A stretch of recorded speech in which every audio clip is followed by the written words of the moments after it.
All right. Well, good afternoon again, everyone. Welcome to the NEXUS Gains webinar on water, energy, food ecosystem dynamics in a climate crisis. My name is Sidra Khalid, working as a researcher with the International Water Management Institute based in Pakistan, and I will be the moderator for the next hour. So today's webinar will explore the complex relationship between water, energy, food, and ecosystems, and how the WEFE nexus can help us tackle one of the greatest challenges of our time, the climate crisis.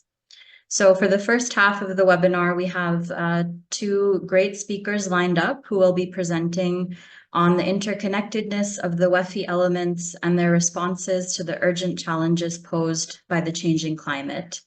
And during the second half of the webinar, we will also hear from Nepal's former Foreign Minister, Dr. Bimala Rai Paudyal, and Dr. Mohsin Hafiz, the Director of the Water Food Ecosystems Strategic Program at IMI. They will be sharing their reflections and thoughts on innovative approaches to adapt to the climate crisis using the Nexus approach in their relative geographic contexts. And we'll end the webinar with 10-15 minutes for a Q&A session. So please feel free to write in the chat box, and we will come back to the questions at the end. So without further ado, I'll jump right into introducing our first speaker, Professor Walter Immerziel. Professor Immerziel has 20 years of experience in geoinformatics, water resource management, and climate change, and has been conducting research on Himalayan hydrology since 2002. He holds a PhD degree in physical geography from Utrecht University, and he is a leading scientist on the interface of mountain hydrology, climate change, and agriculture. In 2017, he was awarded the Busenesque Prize for Hydrology, and a year later, he received the James B.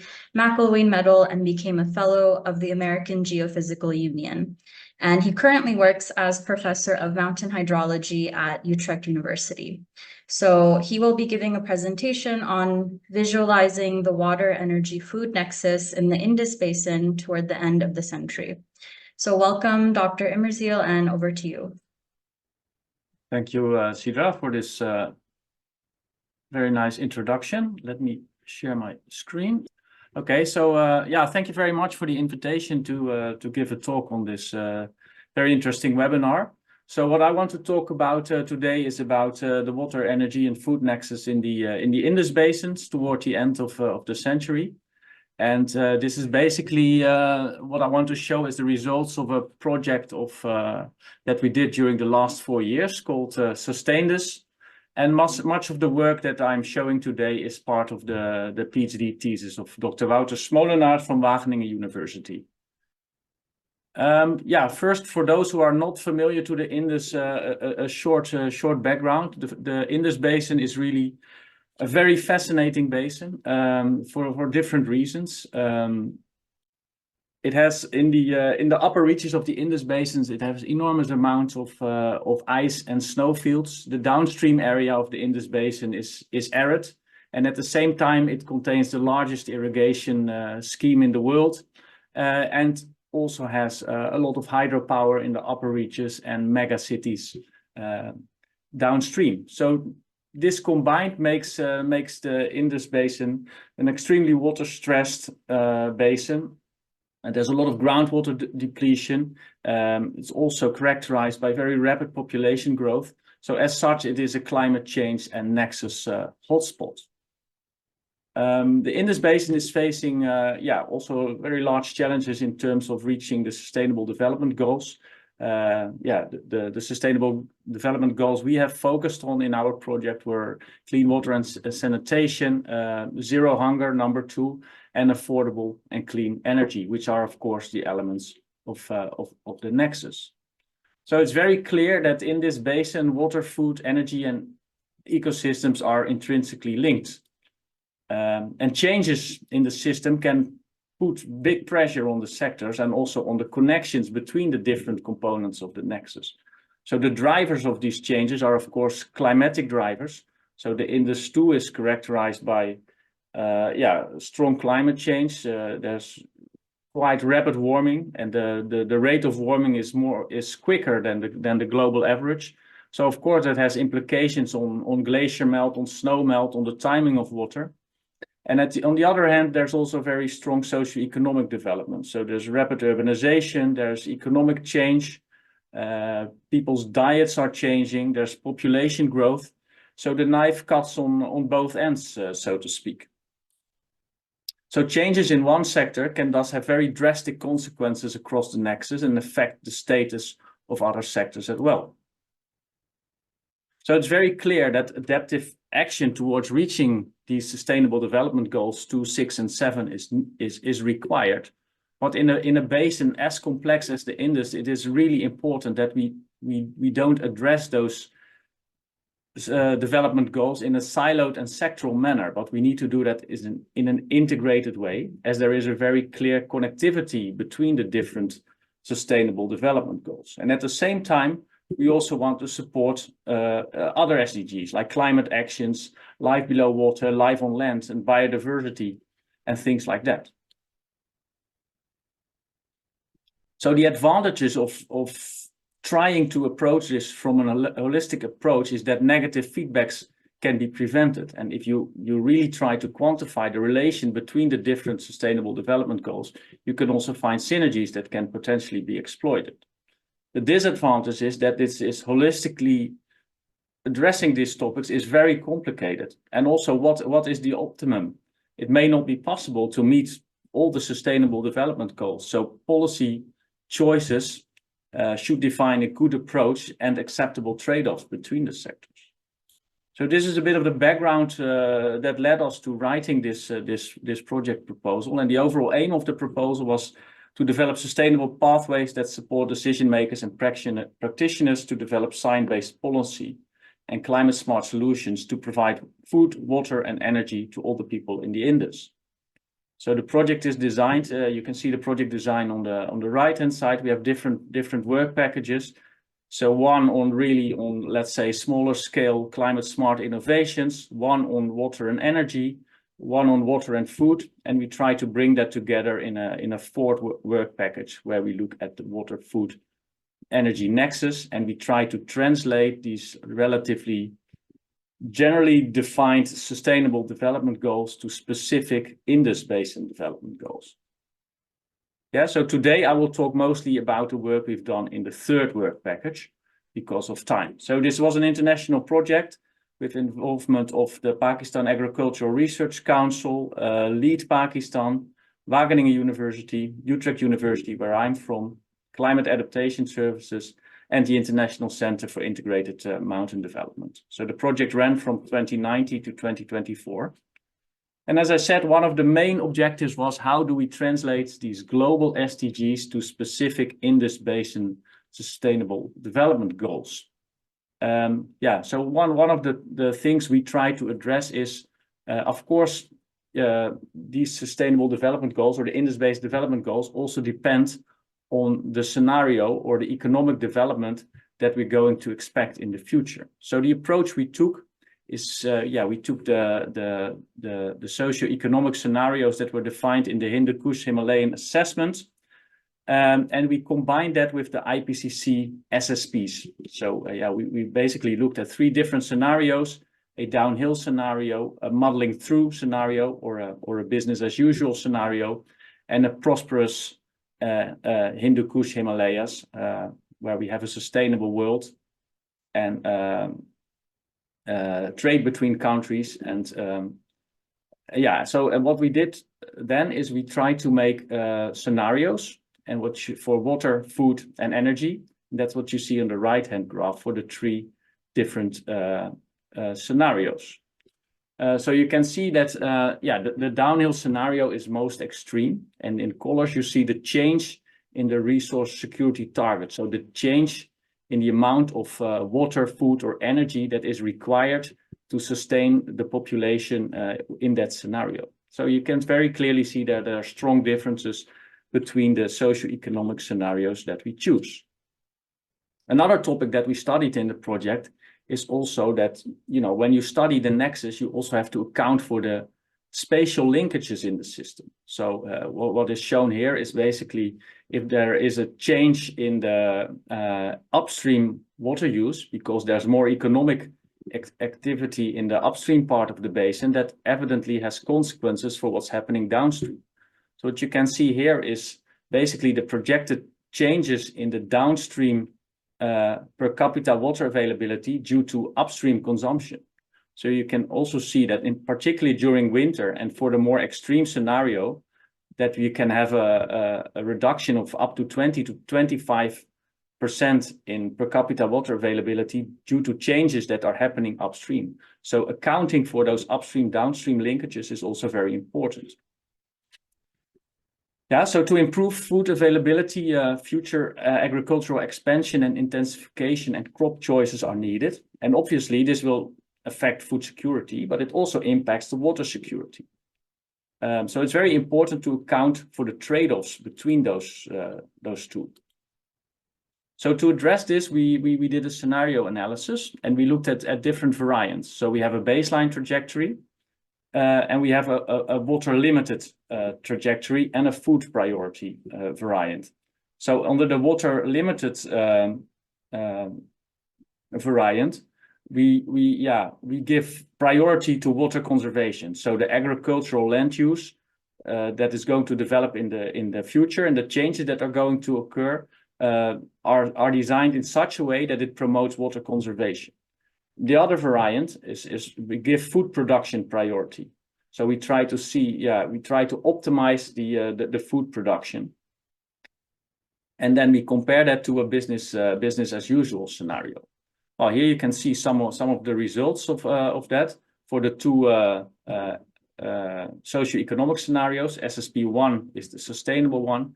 SSP3 is the more extreme one. In the dark red line is basically the basin population, and the light blue, the green, and the orange lines are the different scenarios. So the green is the baseline. The blue is where we focus on water conservation, and the red is where we give all the priority to food production. So what you see then is that, basically for SSP1, even when we focus on the water conservation scenario, it is still likely that we are able to produce enough food. But if we look at the more extreme scenario, then you see if we focus on water conservation, we are not able to produce the food we need for all the people that live in the Indus. So that is a clear example of the trade-off that you have between the different sectors. But these different pathways, they have obviously different impacts on the system. And here you see the average groundwater over extraction for each of those scenarios that I just showed. So if you focus if you prioritize water conservation, then you can, for example, see in the 2060-2080 for the sustainable scenario that almost the entire basin is green. So we have no more over extraction of groundwater. But if we go to the very extreme case, so if we give food production priority and we go for a relatively extreme socioeconomic scenario in the future, so that is the bottom right figure, then we see widespread groundwater over extraction. So these policy choices that you make have very strong impacts on the system itself. So conclusions is that the climatic and the socioeconomic changes that occur, they pressurize the Indus Basin water and food security tremendously. And it's not only climate change, but in fact, I think it's my belief that the socioeconomic changes have a bigger impact on the system than climate change at this stage. So there are two important factors. One is the increase between the demands. One is the increase of demand of food and water downstream in the future, and the other one is the increasing impact of upstream changes on downstream water availability. So it's clear that adaptive land use changes is important to secure the future water and food security, and this is highly dependent on policy choices. And it will be very challenging to meet both, because now I'm talking mostly about the water and food interrelationship, but if we factor in energy as well, it will be very difficult to meet all three targets. So we have to make choices, and also other adaptation options beyond only land use changes are required to come to an optimum mix for the future. Yeah, I've only touched on one part of the project, but if you're interested in the other things we have done, in particularly about the upstream hydropower, then yeah, I suggest you to visit our project website, and I'm happy to take any questions at the end of the session. Thank you very much. Thank you, Dr. Emerziel, for giving us that really interesting overview on some of the Nexus work that is being done in the Indus Basin. So we will be saving the questions for the end of the session. So if you do have any more questions for Professor Emerziel, please do type them in the Q&A box. So I will now move on to introducing our next presenter, Mr. Deepak Gyawali. He is a hydroelectric power engineer at the Moscow Energy Institute and a political economist at UC Berkeley. He is an academic of the Nepal Academy of Science and Technology, a former chair of the Nepal Water Conservation Foundation, and he has also served as Nepal's Minister of Water Resources. Until recently, he also co-chaired the Climate Action Network in South Asia. His research focuses on the interface between society and resources, mostly water and energy, and their nexus aspects. So Mr. Deepak will be giving a presentation on Nexus water governance challenges, looming with climate change, why radical rethinking is needed to avoid catastrophe. So welcome, Mr. Deepak, and over to you. Thank you. You can hear me? Yeah. Yes. Okay. What you see in front of you are some of the projects and publications I've been involved with over the last dozen plus years on the Nexus, ranging from USAID Fulbright through to Sussex University's IDS Institute for Development Studies, to IUC and Iowa, where mostly the work I've been doing is focused on the interdisciplinarity of water and energy, easily morphing into this whole Nexus approach. What I'm going to talk to you about is Nexus is forcing the water community to look beyond IWRM. Now, IWRM was good as far as it went, you know, but the critical failure of IWRM has been that it has failed to address the agency and process questions. That is, who does the integrating and how? And so while it has remained in policy documents all over, in practice, you see very little IWRM actually in practice. Yeah, there are sporadic pilot projects that are successful. Take Nepal's example, for instance. The biggest, the only storage hydroelectric project we have, the Kulekhani one, was designed as a hydroelectric project when actually it's a multi-purpose project with the stored water having multiple benefits. Nexus between water, food, fish production, and so on, okay? That was 40 years ago.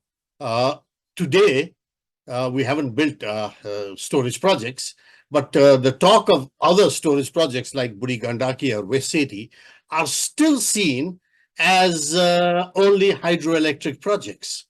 Budi Gandaki is a classic case. It's 20 times bigger than our Kulekhani built 40 years ago. But it fails to address the linked nexus issues of the stored water providing irrigation to possibly about 100,000 hectares of extra land in the dry season, of inland navigation, of flood control, of fisheries benefits, and so on and so forth. All this is still ignored, and still the pursuit is purely hydroelectric power. Okay. Now, what has now happened with climate change? And the only good news is that COP27 finally admitted that climate problem is a water problem. It was created by the energy sector, burning too much fossil fuel, but the impact to society is almost entirely through the water sector. Sadly, COP28 that followed was quite delinquent in taking this idea forward. I didn't see anything interesting come out of COP28. Now we have to wait for COP29 to see if they come up with anything else. Okay, that's the first thing. The second, much of the work on climate change has always been energy focused and not water focused. So while mitigation is important, but it is failing and it is inadequate. First of all, 1.5 degrees, everybody admits, is out of consideration now. We're going to be way beyond that. But there's a failure to directly admit that. And there's a pretense that, yeah, we can still get to 1.5. Well, it'd be nice if we did, but it's doubtful. Why? Because industrial north, we see a serious backsliding. Short-term economics dominates, especially with the current, wars going on from, Ukraine to Gaza to Red Sea and everything else. Okay. In the case of the global south, mitigation is important, but not for climate change. It's important for economic security. Our emission, as it is very low, although it's increasing for all the wrong reasons. Okay. And we are failing to mitigate, Nepal included, despite all the policy pronouncements. Our fossil fuel consumption is increasing like crazy, okay, but still very minuscule compared to the global overall global emissions. Okay, now the other point is that adaptation, which is also tied up with the whole climate response, is a black hole. If climate change is saying anything, it's saying that the future is not going to be like the past. That's for sure. Now, what this does is it throws all the hydrotechnical engineering I learned of designing dams and everything else out of the window. Because we design dams, irrigation canals, embankments, etc., on the probable maximum flood or, minimum flow or whatever it is, we do that. Now, climate change is saying, we won't know what that is. And Pakistan 2022, Abu Dhabi, Dubai recently, Nepal also in many instances, in North Nepal, where it should never have rained that much, got, 7 years, 3 years, 5 years of rain in about a week's time. Okay. Now, how do you do design of water structures with this kind of uncertainty? So conventional engineering that we have been taught is really out of the window, theoretically. Okay. And we have no idea, which means that we should really do our water projects not in grand engineering style, but in many small, spread out risks, spread out ways. That's the first governance issue. But unfortunately, the way economics is designed, the way projects are designed by governments is for these bigger projects, not for the well spread out local level developments.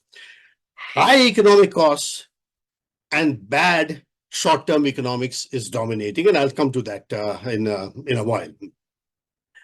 Also, there is really no money. Commitments globally remained on climate mitigation and adaptation remain unfulfilled.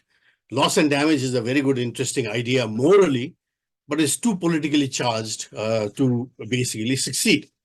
So we see formidable governance challenges ahead. I'm going to be drawing on, as I prepared for this, something that came to my attention, 2 out-of-box writings by 2 antipodal professors, one in Islamabad and one in Berkeley, California. Professor Emeritus Richard Norgaard, who is an ecological economist, he talks about how that whole discipline is at a crossroad right now. And Professor Ilhan Niaz, who's got an amazing book called Downfall, which you can download from the website. He's a historian, and he outlines how history's dire warning, climate change and biodiversity loss, is leading to a collapse of civilization, and we have very little time to really do something about it, and we're not doing it, okay? Now, what these two basically are doing, and I'm also drawing on my own work with IUCN on Nexus governance, is I have argued that Nexus thinking happens only in 3 occasions. One, when there is charismatic statesmanship and leadership of that type, okay, which is a lottery. If you get one, lucky. If you don't, and often we don't, you can't, pick them out of the trees. The second is when disasters occur. That's when things break down, people look for alternatives. And if people are ready with alternatives, maybe you can get some Nexus thinking. Now, neither of these can really be planned for. So what we have to do is, for normal times, what do we do about Nexus? We have to do work with what I call policy pluralism and constructive engagement at that. And I'll come to this a little bit later. the most fruitful Nexus governance improvement I have found has been in transport and storage, both of water, energy, and food, all three in transport and storage, and to focus on lowering the water and energy footprints. Now, let's, but what I've seen is, as these two eminent professors have also argued, we are trapped in a global and national policy framework, which is tied around the idea of GDP and increasing GDP and unlimited growth. Okay, this has been the bane of all, sensible, ecological, economic, and other pathways. Norgard, drawing on the work of eminent economic thinkers from Kenneth Boulding and Howard Odum, Robert Costanza, Nicholas Georges Rogan, right up to Arturo Escobar, is basically, as an ecological economist, he's very pessimistic that the discipline is going to be able to contribute anything at all. Why? Because both neoliberalists and Marxist thinking is tied to unlimited growth.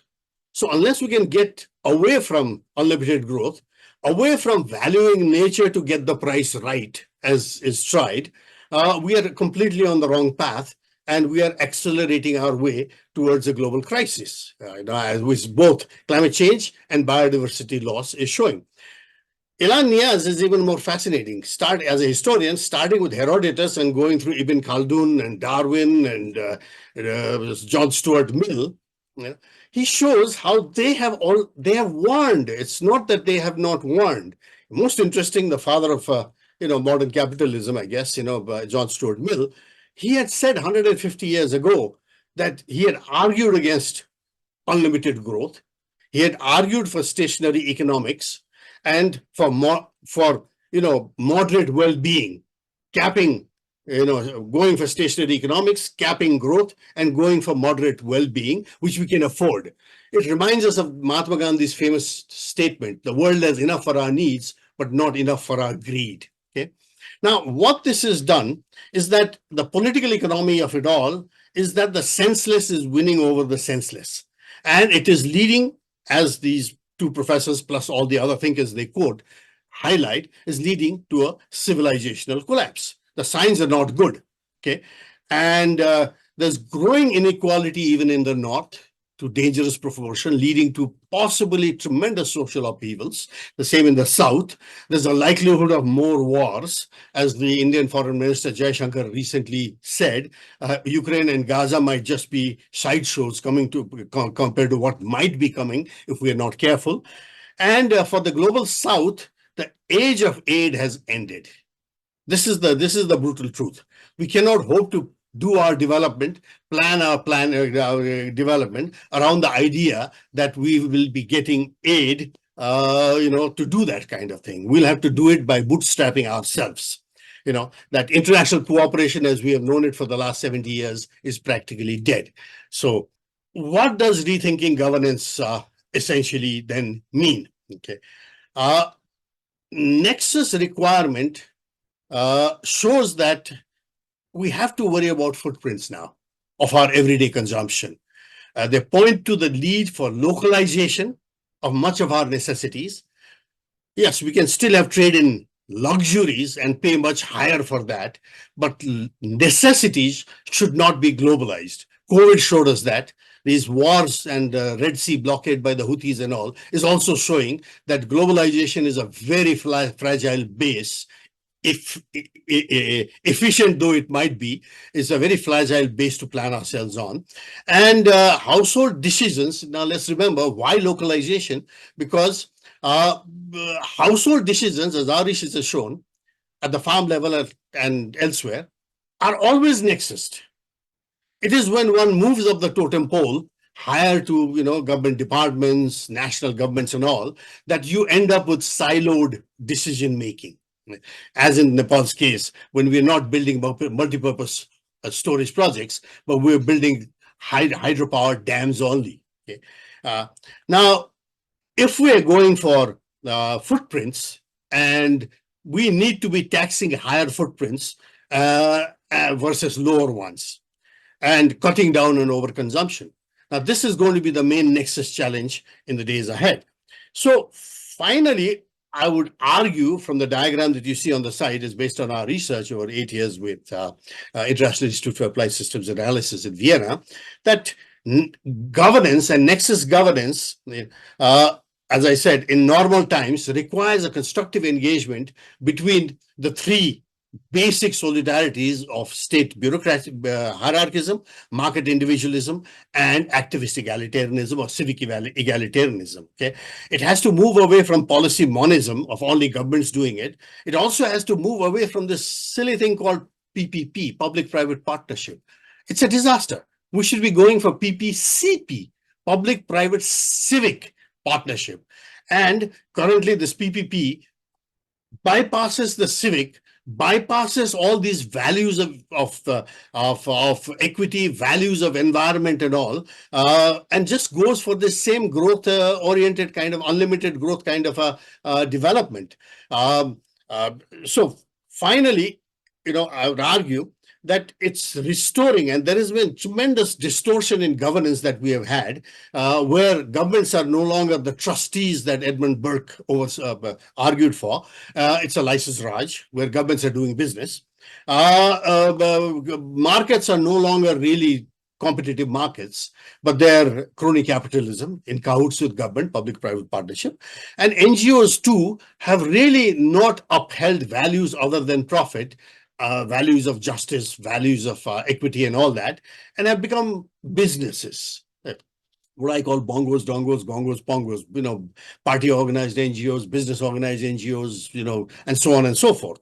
So in closing, what I would say is that Nexus governance would really require us to move to a very, very different way of thinking that will move away from this unlimited growth GDP kind of a policy unchallenged platform to one where these other values other than profit and a cap, on unlimited growth is arrived at. It's a very strong challenge. It's a political challenge, and it's doubtful we can move easily towards it, politics being what it is. Thank you. Thank you, Mr. Deepak, for that really interesting presentation and outlining some of these governance challenges that we have in the Nexus. So the next portion of the webinar is going to be reflections and thoughts from two of our panelists. So I'll briefly introduce our panelists first, and then we'll jump right into hearing their comments. So our first panelist is Dr. Bimala Rai Paudya. She is a political analyst, academic, and impact evaluator in public policy and sustainable development. She specializes in natural resource governance, climate change, social protection, gender equality, and social inclusion. And she is an adjunct professor of development studies at Nepal's Agriculture and Forestry University. And she was formerly Minister of Foreign Affairs and a member of Parliament and a member of the National Planning Commission. Dr. Paudyal is also a member of the Climate Parliament and the Global Campaign Group Parliamentarians for a Fossil Fuel-Free Future. So our next panelist is Dr. Mohsin Hafiz. He is director of the International Water Management Institute's Water, Food, and Ecosystems strategic program, and also serves as the country representative for IMI Pakistan office. And he has over 25 years of experience in sustainable land and water management, climate adaptation, and developing climate resilient solutions in diverse agroecological contexts. So I'll first hand the mic over to Dr. Paudyal for her reflections and comments, especially in the context of Nepal. Over to you. Namaste, good afternoon, everyone. Thank you for inviting me. I'm not an expert on Nexus approach, but I can surely reflect on what have been said and what I have experienced being in a policy level, not as a technocrat, but as a policymaker. I got very interesting insights from both of the speakers earlier. Thank you for enlightening us. Nexus approach, as we understand, is very, very relevant, especially in South Asia and in Nepal, of course, because we rely heavily on these sectors, these systems for our socioeconomic development, and we are most vulnerable in terms of climate change, which is directly affecting our livelihoods, basically in the form of, the reducing agricultural and food security, agricultural production and food security. We have a good source of water, but that are not fully utilized, as Deepak already mentioned. Our focus is more on hydroelectricity. And sometimes we feel like we are neglecting the multipurpose use of water resources to enhance agricultural productivity as well as the other development. So climate change has really started awakening us. And now among the policymakers, because you said about the innovation, among the policymakers, I see there is a growing realization that we should be working in a very integrated way. We can't find the nexus approach as such in policy documents, but we find a lot of shared vision, multi-purpose use of water and environmental sustainability and livelihood security. Developing both concepts together. The sustainable development and shared vision. These are some of the elements that we find in policies which could act as an entry point to work, especially in the wider level of nexus approach. For Nepal, especially, what I see is we don't have that much issue in policy. Because policy always says, that you need to work in harmonization, you need to work in coordination. So I don't see much issue in policy. What I see issue is in operationalizing.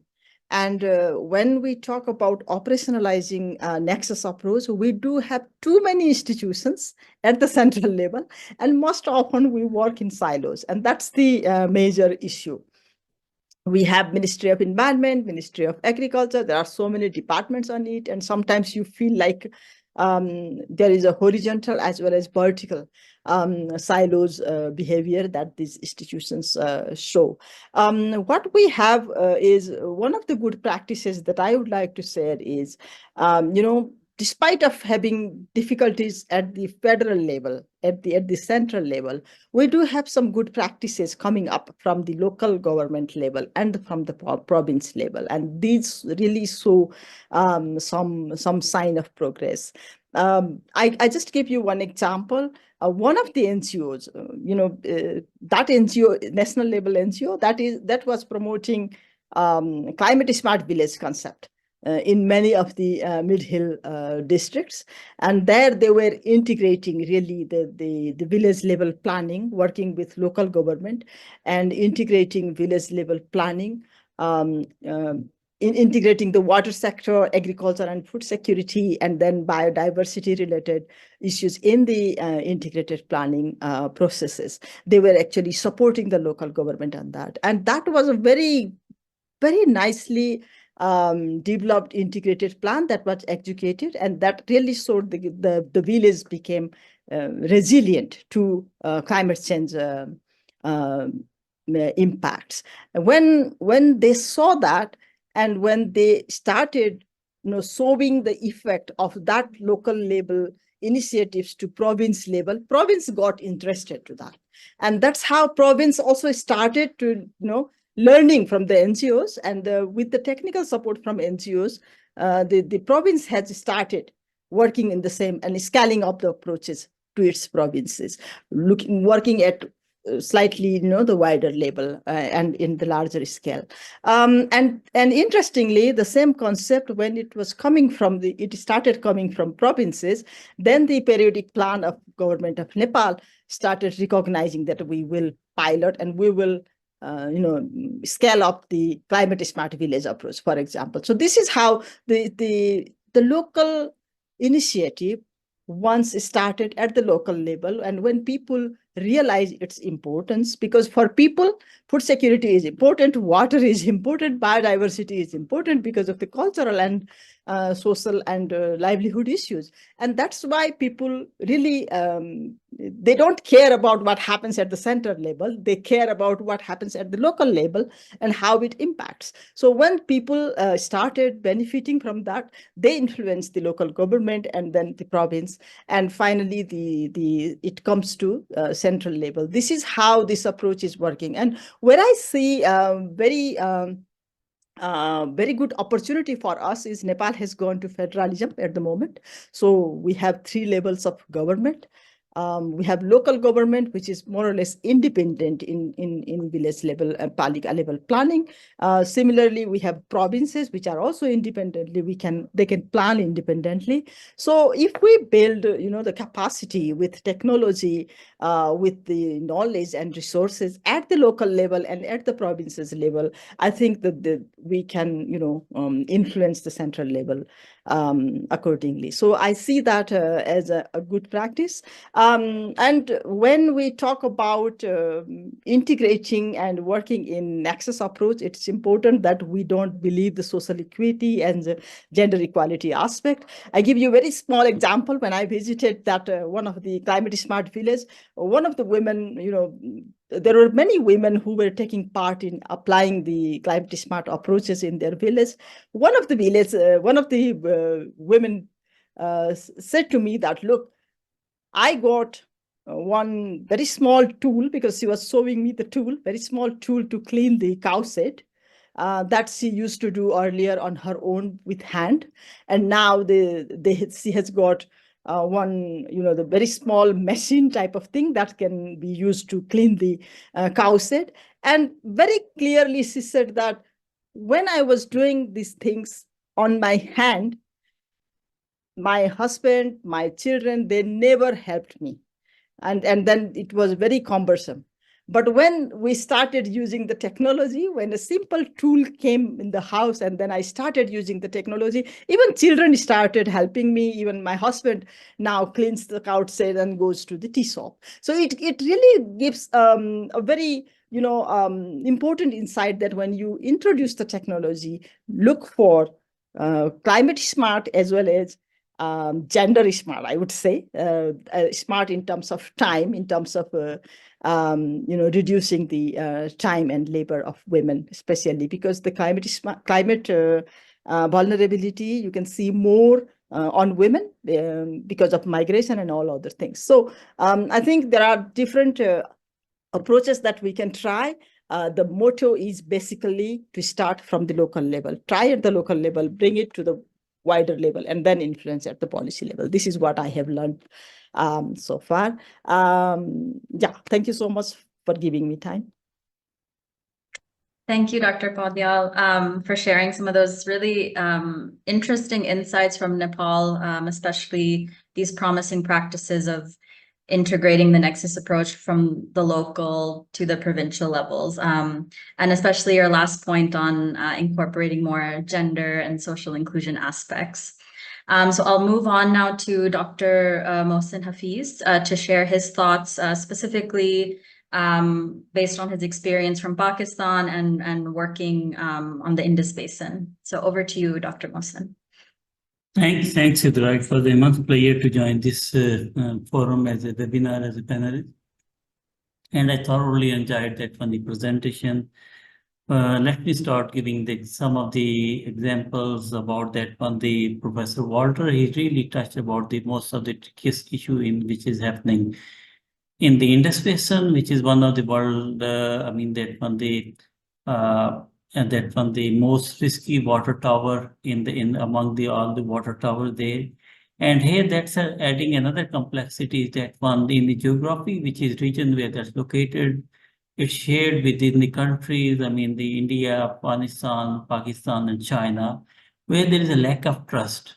And then there's a lack of information and lack of all those things are happening. So the study results are really prompting and encouraging and showing it what we need to do it, how we could do a cumulative impact on linking on this, the thinking, how we could well prepared for the future, especially when we know that when the rainfall variability is very imminent, and rainfall variability has seen the really impact on that one and what's happening on the industry. Rainfall is happening in the region where we don't have the storages, and how that's cumulative impacting, and then the heat wave, and then the floods and everything as a part of the example is one thing.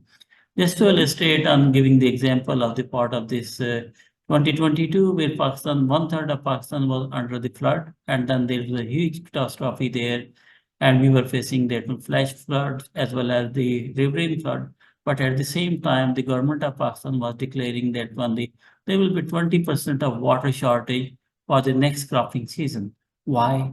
It's just a kind of the rainfall is variability, and then the climate change is one of the known factor there and everything. What that means, that first thing is we need to think about that one, what we can do as the whole Indus Basin, where there is rightly Professor Walter touched about on that one, the upstream and linkage with the downstream and midstream, and how that's cumulative impacting. If we are doing any intervention at the upstream, that will have definitely the impact at the downstream. Now with the modeling tools and with the new evidence-based information which is coming through the Professor Walter's work and many other groups, that's clearly showing those kind of linkages there. So we need to make sure that we are looking around the whole Indus Basin as a systematic one, as a system approach, and linking around that one. There we need to look around two things. One is from the top-down approach, which we are looking around from the top, what's happening at the Indus Basin, how we could produce some of the knowledge and linking the upstream and downstream with a certain uncertainty where we don't have the information available. But other is also looking from the bottom and seeing what's happening at the farmer scale level, whether we are talking about climate smart agriculture.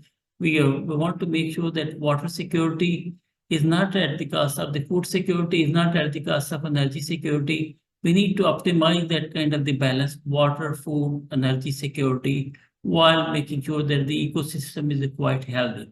And that poses the new challenges, that poses a new thing, and we need to think about how we could have the shared benefit of water for the community, for the welfare of the people living in this region. While I will just share some of the thinking which we have, that working in the Indus Basin, particularly the part of Pakistan, where the large part of the population is dependent on that. There is a growing realization within the government circle, business as usual will never work out, and that will create a much major problem.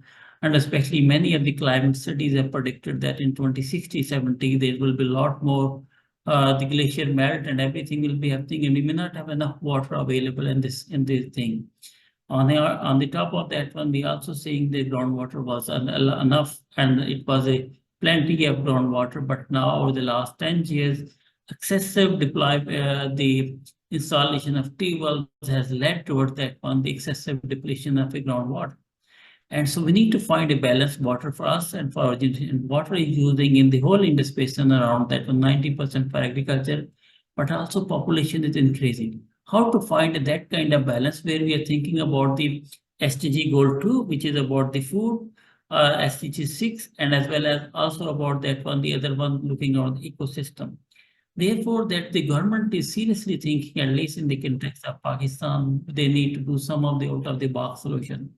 One example is we were asked under the NEXUS Gains project, the government of Pakistan asked what will happen if we reduce the 15% of sugarcane area and 15% of rice, and see that much water we could divert it for the domestic or for the industry and meeting the other need. How that will be impacting on the poverty, how that will be impacting on the nutrition security, and how that's impacting on the food security and more on the energy security. So we have done that analysis and sharing the finding with the government. That's what needs to happen, and how that are the pathways and everything is. But of course, there are a lot of silos within the government. And as my previous, that one, the panelist, Dr. Abhimala mentioned that one, there is a silos within the government, and their policies are there. In Pakistan, if you look around, there are 4 policies: food security, energy one, and climate change and water. Everyone is talking about this nexus at the system level, but there is no champion. And that's how that we are able to bring that kind of evidence-based information and decision support system to guide to the policymakers to bring all these 4 different ministries at one level. And at least they will start kind of the debate and the dialogue. They need to think about different way, but it's a long journey. Also, then that brings another kind of the paradigm shift that need to happen at the provincial government level, where they have it kind of the own their similar setup of that one, and how to bring that kind of balance of that one for water security, energy security, and then linking with the food system. And while thinking about the biodiversity loss, which Dr. Deepak talked about, how that will maintain sure, and making sure that we are protecting the ecosystem downstream in the delta. And also that when we go to the local scale level, then that's bringing another kind of thing. And now the role is how to make sure that different set of interventions are there, particularly working. And one of the complex thing is that while we are developing the solution, unfortunately, in the major part of the Indus Basin, the policies are gender blind. And what we need to make sure that whatever the solution we are developing it, how to make sure that we are bringing the inclusivity, we are bringing that one, the gender, whether it's a male, female, youth, and as a part of inclusivity and saying it, what are the innovative things, how we will make sure that the people who are most affected, most vulnerable, we are developing the innovative solution and making sure those are the include there, and we are developing innovative solutions and everything. Just in the 2022 flood, more than 1 million pregnant women were stranded into the flood water and all sort of thing. Whether we talked about the flood loss and everything, but no one will look around that and what happened on those, the marginalized, and how that's impacting on their health and everything is there. And on the top, the climate is a crisis there. So I think in a nutshell, what we need to look around on that one, we need to think about in a way, in a systematic way, looking from the top down, bottom up, and making sure that we're bringing the gender and innovative and inclusive approaches there. The model or the tool which we are developing, that's giving us different scenarios, but make sure that scenarios are included, and that's where we need to include the communities and everything is there.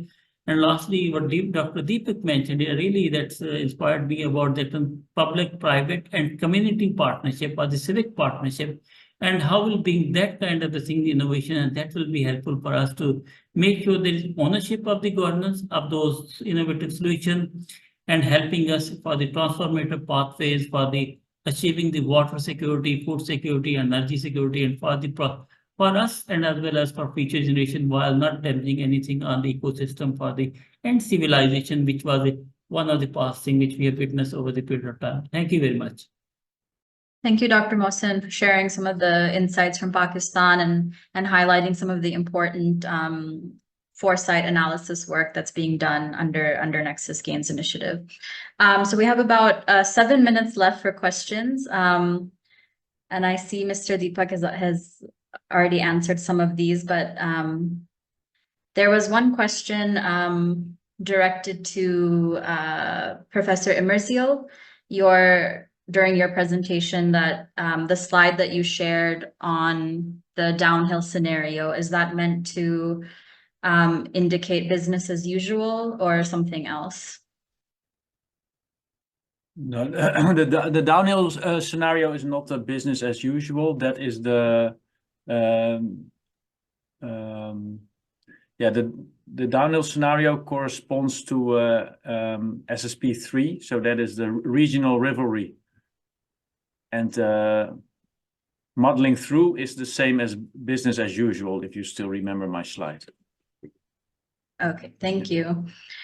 So there was one question, somebody asked how can policy influence the nexus? And Mr. Deepak, I see that you've answered it. I'm not sure if everyone can see the answer, so if you wouldn't mind just commenting quickly again how policy can influence the nexus. You want me to answer that? Okay, I've put it on the Q&A there. Policies are influenced less by us academics writing learned, research papers and publishing them in, renowned journals. They are more influenced by civic activism or market activism for that matter. Okay, so we also have to realize that policy is not just government policy, and governance is not just what governments do. It's a mix of all three: markets, government bureaucracies, market individualism, and civic activism. So policies, markets follow persuasive policies, governments follow coercive policies, and civic activists follow morally moral high ground policies. So the trick is to see if your policy terrain is democratic enough that all these three voices have a space at the policy table. Often they do not have, and the one that doesn't have space at the policy table, more often than not, is the moral voice of civic activists. Thank you very much. So there was an interesting back and forth in the questions asking how do we quantify the nexus, and Mr. Deepak shared that nexus includes things or values that cannot be quantified. So then the follow-up question was then, well, how do policymakers then make informed decisions in the absence of these indicators or indices? And do we have any type of indices that are capturing the nexus? So Mr. Deepak said he's not convinced that there are any good indices, but I'm just curious to also hear from any of our other speakers or panelists on how they think that we can quantify the nexus, if anyone wants to jump at that question. Mohsen here. I just want to comment briefly on the nexus one. First, fundamentally, we are quantifying the resources, whether we are talking about the water, whether we are talking about energy or the food on that one. And then that's the quantification is balance of that one, the water availability, usage, food production, the energy one, and everything. That's giving us a guideline. Of course, that need to be balanced and everything. And that's where a lot of the complex things are coming on the policy level, the governance and everything is there. But the quantification of the nexus in terms of resources is the first step, which is guiding us what actually is happening there, what we can do, and then that will guide us to basically to make the next stage, linking with the governance, linking with the policy level question and involving the community, how to optimize those sort of a thing and how that could be helpful for us for optimizing the resources and optimizing that from the best output what we needed and into that context. Thank you. Thank you. And Dr. Paudyal, if you wanted to add to that. Yeah, this is an interesting question, actually, because we all want to quantify outcome and everything cannot be quantified. But I think when we talk about nexus, there are some core principles that cannot be negotiated. And one of them is, of course, the efficiency. In terms of, the economic efficiency always comes up. When we talk about nexus approach and when we say that we adopted something, we adopted a model, a nexus approach model, and if food security is increased, if water efficiency is increased, then we say, yes, it's working. But if we compromise one thing against another element, then it's not a good sign. So economic efficiency, work efficiency is one of the important aspects that we need to look at when we quantify our outcome.